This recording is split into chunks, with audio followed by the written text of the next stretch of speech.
একজন criminal lawyer যে আইন জানে এবং আইন ভাঙতেও জানে, কিন্তু সে কি আসলে একজন সাধারণ উকিল, নাকি তার হাসির আড়ালে লুকিয়ে আছে এক ভয়ঙ্কর রাক্ষস যে অপরাধীকে বাঁচাতে নয় বরং নিজেই অপরাধ করতে ভালোবাসে? আজ আমরা এমন এক মানুষের গল্প বলবো যার কাছে ন্যায় বিচার মানেই হলো রক্ত। তৈরি হয়ে যান এক মাইন্ড বেন্ডিং থ্রিলারের জন্য, কারণ আজ আমরা এক্সপ্লেন করছি রবি তেজের সুপারহিট মুভি রাবণাসুরা। গল্পের শুরু হয় রবীন্দ্র নামের এক জুনিয়র লয়ারকে দিয়ে। সে দেখতে ভীষণ বোকাশোকা, সারাদিন তার সিনিয়রের বকুনি খায় আর তার ক্রাশ কণিকার পেছনে ঘোরে। কিন্তু ঠিক তখনই শহরে একের পর এক হাই প্রোফাইল খুন হতে শুরু করে। প্রতিটি খুনের স্টাইল এত নিখুঁত যে পুলিশ কোনো ক্লু খুঁজে পায় না।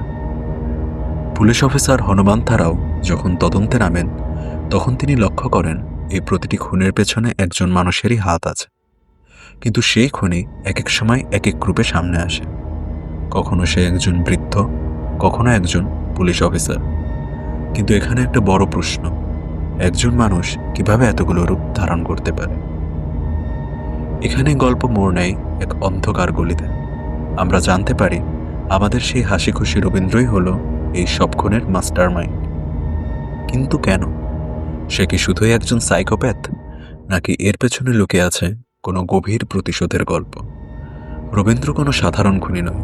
সে নিজেকে মনে করে আধুনিক যুগের রাবণ, যার 10টি মাথা না থাকলেও 10টি আলাদা ব্যক্তিত্ব আছে।